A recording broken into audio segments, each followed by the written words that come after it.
Welcome to AMM 2450, and this is part 2 of our lecture on microeconomics. Okay, so last time we left off, we were just talking about price elasticity of demand. Excuse me. And we're going to continue with that on our second half. So elasticity, okay, that's what we were mentioning at the very end of the part 1. So it's a measure of consumer responsiveness, right, to a change, a fluctuation in price. So a price is said to be inelastic when a change in price causes a smaller percent change in demand. Okay, so if changing the price really doesn't change demand a whole lot, it's considered inelastic or less elasticity. So things like necessities, and it's things that you absolutely need and the price goes up, we pay for it, right? Milk goes up, we pay for it. I'm seriously considering a cow in my backyard because my kids drink so much milk. And the price goes up and I will pay for it because they drink milk and I have 4 boys. It's a necessity. So that's just, if the price of water goes up, I have to pay for it. And I have to, the trash collection always goes up and I pay for it because we need someone to pick up the trash. So it's a necessity. Now, price is considered inelastic if a change in price causes a bigger percent change. It's considered elastic if a change in price causes a bigger percent change in demand. So luxury items, things that have good close substitutes that you can substitute with something else. So if the price point really goes up on a very expensive makeup, you can technically, get makeup, it's substitute at a cheaper price point with other brands. So, if it's something that, your anti-aging cream that you spend hundreds and hundreds of dollars went up and you're like, that's too much. There's always another anti-aging cream that you can do, that you can use and you can substitute it. So that would be considered a more elastic item. It has more price elasticity. So this is just an example here so you can see this is perfectly inelastic demand, a cancer drug that can cure fatal cancer. Well, geez, people would pay, through the roof. So that would be considered inelastic. And perfectly elastic, farmers selling corn in a competitive marketplace. You can get corn other places. So that's considered elastic. Okay, so hopefully that gives you a good idea of what we mean. So determinants of elasticity. Substitutability. If you can substitute, if you have choices, of course that affects elasticity. So the larger amount of substitute problems, the greater the elasticity, and the less, the less the elasticity. So when you don't have a lot of choices, then you pay for it. So like license plate is a good example. So you don't really get a lot of choice. You can do a custom license plate, but other than that, you get it through the DMV. You get it through the state, and basically, the price increases, you pay. You need to get one. So, there's nothing you can do about it. It's not very elastic. But other items, again, like corn or something, it has a lot of elasticity because you can buy Del Monte, you can buy Farmer's Market, you can buy canned corn, fresh corn. I mean, you got so many different options. So it depends on how many options there are. The proportion of income, definitely expensive items tend to have a greater elasticity. Not all, but most of them do. Really need to, basically, if the nature of the item, if it's a need, a necessity versus a luxury, that plays a big role. And time. The longer the time period under consideration, the more elastic. Do keep in mind, though, sometimes people take luxuries and they claim it's a need. I want it so bad I need it, but that's not what we're talking about.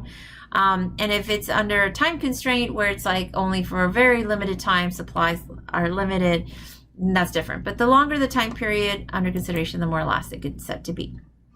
So looking into the law of supply, basic assumption is that the higher with all factors being equal, right? Not changing any other factors, everything staying constant as it is. The assumption of the law of supply is that it's a higher price leads to a higher quantity supplied by businesses, and that a lower price point leads to a lower quantity supplied, all other factors being equal. So the supply curve slopes upward to the left. So non-price factors that influence supply, national conditions, how things are going in terms of the national climate and political climate, government policies, taxes, regulation, tariffs, which right now is all over the place, technological advances, resource prices, the resource needed to make those items, that obviously their price points matter, and opportunity cost, which we'll talk about, of alternative production, because there's what we call an opportunity cost. So we'll be looking at that. But before that, we need to discuss equilibrium price, because that is part of the supply and demand curve. So equilibrium price, there is this, in this theory, an assumption that there is a point of intersect. Okay, that's what we call equilibrium. Intersect of an upward sloping supply curve and a downward sloping demand curve. Okay, so equilibrium price, a price at which the quantity buyers are willing and able to purchase equals the quantity sellers will offer for sale. Okay, so that point of equilibrium is what we call equilibrium, that point of intersect. So right here, anything under here would be considered a shortage. Anything above this would be considered a surplus. Okay, so this is the equilibrium. Quantities demanded and supplied are equal. So what's being demanded, what's being supplied is equal. It's very hard to get that point though. So when you have too much, you have a surplus, which retailers have had a problem with lately, and they've been trying to respond in kind, and shortages. Okay, so surplus, the quantity supplied exceeds the quantity demanded. So that's why you put it on sale, get it out, So if you have this situation, you got to reduce the price. Buy one, get one free, BOGO. You know that acronym, BOGO. Put a clearance, mark it down. Shortage, the quantity demanded exceeds the quantity supplied. So, you tend to see raising the price and people are willing to pay. So how markets work, you have to look at whether it's a competitive or non-competitive market. So competitive markets, just like the name implies, is a market in which there are many buyers and many sellers. So that each has a negligible impact on the market price. You have so many competitors, but a non-competitive market, a market where individual producers can influence the price greatly because there's just not a lot of competition. So competitive market, lots of competition. So when one person can definitely triple their price point, your customers will just go somewhere else. It's that you don't impact the market because people just will stop buying from you. A non-competitive market, if they triple the price, oh my goodness, yes, it has a big impact. So perfectly competitive market, a large number of firms produce identical goods consumed by large numbers of buyers, and it can be identical or near identical, very similar, I should say. The buyers and sellers are so numerous that no single buyer has any influence over the market. Okay, so that's competitive market. It's easy for new firms to enter and for existing ones to leave. So most agricultural markets, fashion markets, tons. If you have more competition, you're going towards perfect competition, and less competition, you're moving towards a monopoly. Okay, so that's where you're going to non-competitive markets. So non-competitive markets going towards a monopoly. The assumption is there's only one firm in the market. Oligopoly is when you have a couple, not a lot.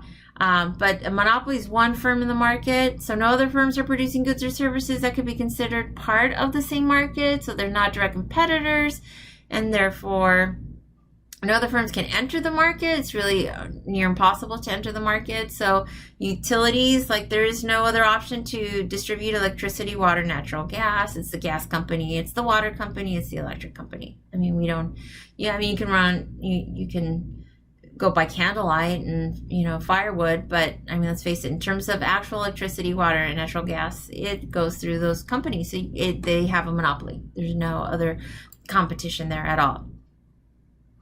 So when you have tons of product categories, and I didn't get the 2019, so I gave you the finalized 2018 products that are trending, that are popular: smartphone accessories, smartwatches, shapewear, facial masks, video doorbells, athleisure, apparel subscription boxes, and pet accessories. All these kind of categories have really been strong sellers for 2018 trendsetters. So any any provider of these goods and services within these sectors has typically been doing well, and most of these categories are expected to do well for this year. I have to just get a final. Obviously, there's no final 2019 because the year's not over, but it was predicted that all these categories would do well. So anyone entering the market in any of these would most likely do somewhat well, unless they did something really bad with their pricing or their product.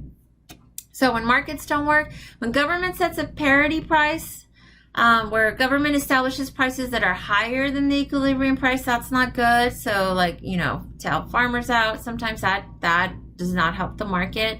When government sets price ceilings, government establishes prices that are lower than the equilibrium price. So that's what I mean, like rent control and minimum wage.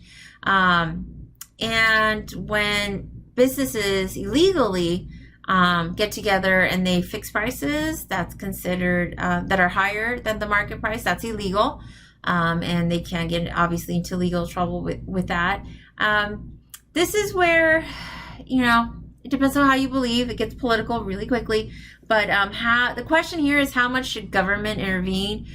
Some businesses do definitely try to take advantage, so should the government step in and put controls? But how much good or how much harm can you be doing by doing this? That entirely depends on the the individual who looks at it, because there's different ways of looking at it. But one thing that I want you to know is the opportunity cost and the cost benefit analysis. So cost benefit analysis, if you look at a situation and see your options and see which one you fare better with. So an example, you're about to buy a $20 alarm clock at the campus store, and then a friend tells you that Target has the same clock on sale for $10. So as you can see, that's half. So then the question you have to ask yourself in this example, do you travel to Target? So the idea is B in X, determining the benefit of traveling to Target is that you get the alarm clock for half off, right? You get it for $10. So that's the benefit. The C is the cost of traveling to Target, right? Because it's not on campus, you have to travel, so you have to spend gas. If cost to travel to Target is less than $10, do X, otherwise don't. And this is just looking at dollar costs in terms of gas, but you also have to think time cost, right? What time that you would spend going to Target. Like I bought something and my husband picked up the wrong size, so I had to go back and get it. Now, thankfully, it took me 15 minutes total, but I was mulling it over because I'm like, I don't have time to go there right now. I have so much to do. So the time cost is something that you have to think about. So this is linked to opportunity cost. So what is opportunity cost? The most valuable alternative that must be sacrificed to satisfy a want. So the thing consumers must do without when they decide upon a particular situation where they have to allocate resources. So if you have X amount of money and you want to have multiple things, but you can't, you can only pick one or the other. Which one do you pick? And the one that you let go of, we're looking at opportunity cost. So for example, if you have $10 to buy a movie ticket and the $10 is planned for and then the $10 was originally planned for dinner, as a cheap dinner. But anyways, for dinner, but you choose the movie instead of your dinner, then the opportunity cost of buying a movie ticket might be your dinner, right? Because you were going to get dinner, but you opted not to, so you can go see a movie. So that was the opportunity cost. It was your dinner. You didn't actually get to eat your dinner. Because again, we have finite resources. If you have enough money for both, then you'd get both. But when you are limited, and most people have limitations with very few exceptions, then you have to look at the opportunity cost, because you're basically saying, if I get this instead of that, what am I giving up? That's essentially what you're saying. Okay. So definitely need to know opportunity cost, cost benefit analysis, the supply and demand curve, and the equilibrium price. So need to understand how markets work. Please make sure you review this, because next week we'll be talking about macroeconomics and looking at the bigger picture. So understand how the smaller picture fits into the bigger picture, because those decisions that they make on a macro level obviously have an impact, potential impact at the micro level. Okay. All right. Well, thanks for listening, and see you soon.